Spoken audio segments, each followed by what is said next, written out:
Baleshwar judicial hub क्रियानुष्ठान committee पक्षर स्वर्गत गौरी कुमार राउत उद्देश्य अनुष्ठित है स्मृति सभा। बालेश्वर जुडिशियल हब क्रियानुष्ठान कमिटी पक्षर कमिटीर सभापति तथा पूर्वतन ब्रिट अध्यक्ष गौरी कुमार राउत अकाल वियोगरे एक स्मृति सभा स्थानीय बालेश्वर भद्रक केन्द्र समवाय बैंक कर्मचारी संघ सभागृह अनुष्ठित हो जाइए। बालेश्वर अर्बन कोऑपरेटिव बैंक सभापति सूर्यकांत कर पौरोहित्य आयोजित यह सभारे सदर विधायक मानस कुमार दत्त, ब्रिट अध्यक्ष आलोक साहू, पौराध्यक्षा सविता साहू, सदर ब्लॉक अध्यक्षा सुनीता बेहेरा, बालेश्वर भद्रक केन्द्र समवाय बैंक सभापति गणेश महापात्र, बीजेडी जिला संपादक रंजन बाग प्रमुख जोगदे स्वर्गत राउतों फोटोचित्र में पुष्प अर्पण पूर्वक तांको उद्देश्य श्रद्धासुमन अर्पण सह तांको निष्कलंक जीवनादर्श संपर्क में आलोकपात करथिले। राजनीतिक जीवन में से जड़े अत्यंत सरल, मिष्टभाषी, परोपकारी तथा मेलापी व्यक्ति और दलमत निर्विशेष समस्त प्रिय भाजन थिले। सम्माननीय गौरी भाईकर जो देहांत ये बालेश्वर आम विशेष भाव में राजनीति ऊर्धरे रही जड़े निरा मनीष को बालेश्वर आज हजई विषय जो मैंने व्यक्तिगत भाव सहित मिसी थे तो बहुत कम मिसी। मो बापा अनेक घनिष्ठता थिला, दुई विचारधारा अलग थिला परे भी परस्पर बंधुत्व बहुत थिला। राजनीति रही एभली एक निरा मनीष बहुत भी बालेश्वर बहुत कम व्यक्तित्व देखा जमी पूर्व वक्ता मैंने कहते कि बालेश्वर जेकोसी अनुष्ठान हो, बालेश्वर नानाविधि गतिविधि हो, सबू अनुष्ठान सहित मान्य स्वर्गत गौरी भाई गोटे विशेष योगदान होता, समस्त भल पाते। केवल आज अवसर में जो देहांत खबर शुणिली वास्तविक बहुत मर्माहत दुखद खबर ये घटना से कम बयस आमको छाड़ी जीवे बोली आम भी अनुभव करते।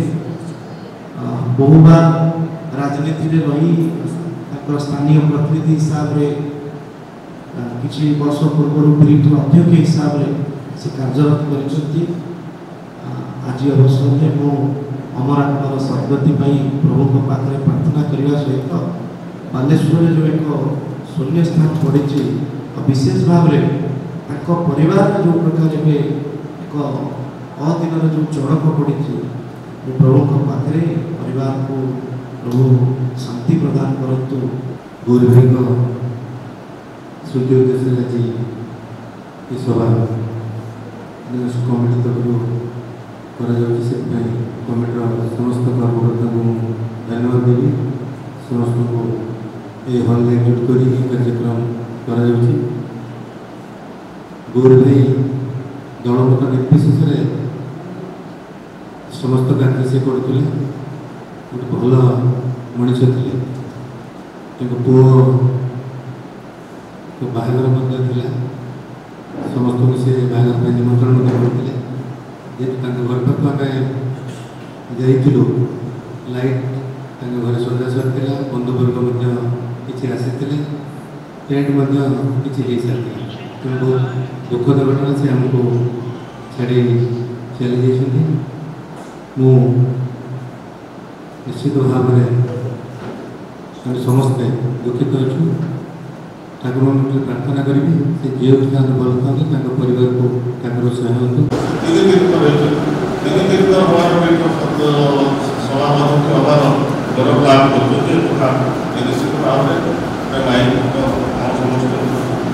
बीजेडी सीनियर भाइस प्रेसिडेंट स्तर में दल प्रति से सब अंगीकार करता दलर जहाँ दायित्व दिया संपादन करते से जड़े निश्चित भाव में कौन व्यक्तिगत शत्रु कई नए मुझे से जड़े सब गाड़ी से समय हस हस ग्रहण करते प्रकृत हजार सब बड़ कथा ସମସ୍ତେ ଗୌରୀ ଭାଇ ବୋଲି ଡାକନ୍ତି। ଛୋଟ ଛୁଆ ଠାରୁ ତାଙ୍କଠୁ ଯିଏ ବଡ଼ ହେଇଥିବ ସିଏ ବି ଗୌରୀ ଭାଇ ବୋଲି ଡାକନ୍ତି। ଆଉ ଆମେ ବି ଡାକୁ ଗୌରୀ ଭାଇ ବୋଲି। ତାଙ୍କ ପୁଅ ଯେ ସିଏ ମୋତେ ଭାଇ ଡାକେ, ମୁଁ ତାକୁ ଭାଇ ଡାକେ, ତାଙ୍କ ବାପାଙ୍କୁ ମଧ୍ୟ ମୁଁ ଭାଇ ବୋଲି ଡାକେ। ଏଭଳିଆ ଗୋଟେ ସମ୍ପର୍କ ଥିଲା। ଏହି ଅବସରରେ ସ୍ୱର୍ଗତ ରାଉତଙ୍କ ଅମର ଆତ୍ମାର ସଦ୍ଗତି ନିମନ୍ତେ ନିରବ ପ୍ରାର୍ଥନା କରାଯାଇଥିଲା। ଜୁଡିସିଆଲ ହବ୍ କ୍ରିୟାନୁଷ୍ଠାନ କମିଟିର ଉପସଭାପତି ଉପେନ୍ଦ୍ର ପାତ୍ର ଏଥିରେ ଉପସ୍ଥିତ ରହି ବାଲେଶ୍ୱରରେ ଜୁଡିସିଆଲ ହବ୍ ପ୍ରତିଷ୍ଠାରେ ସ୍ୱର୍ଗତ ରାଉତଙ୍କ ଅବଦାନ ସମ୍ପର୍କରେ ଆଲୋଚନା କରିଥିଲେ। ଏହା ସହିତ ଏ ଦିଗରେ ସଦର ବିଧାୟକଙ୍କ ଉଦ୍ୟମକୁ ସେ ଉଚ୍ଚ ପ୍ରଶଂସା କରିଥିଲେ। ବ୍ରିଟ୍ର 3 ଥର ଅଧ୍ୟକ୍ଷ ଭାବେ ଦାୟିତ୍ୱରେ ଥିବା ସମୟରେ ସ୍ୱର୍ଗତ ରାଉତ ବାଲେଶ୍ୱର ସହର ସମେତ ଉପକଣ୍ଠ ଅଞ୍ଚଳରେ ବହୁ ବିକାଶମୂଳକ କାର୍ଯ୍ୟ ସମ୍ପାଦନ କରିପାରିଥିଲେ ବୋଲି ସ୍ମୃତି ସଭାରେ ଉପସ୍ଥିତ ଅନ୍ୟାନ୍ୟ ବହୁ ବକ୍ତା ମତ ପ୍ରକାଶ କରିଥିଲେ। ଜୁଡିସିଆଲ ହବ୍ କ୍ରିୟାନୁଷ୍ଠାନ କମିଟିର ବହୁ ସଦସ୍ୟଙ୍କ ସମେତ ସ୍ୱର୍ଗତ ରାଉତଙ୍କ ବହୁ ଶୁଭେଚ୍ଛୁ ଏହି ସଭାରେ ଉପସ୍ଥିତ ରହି ତାଙ୍କ ଉଦ୍ଦେଶ୍ୟରେ ଶ୍ରଦ୍ଧାଞ୍ଜଳି ଜ୍ଞାପନ କରିଥିଲେ।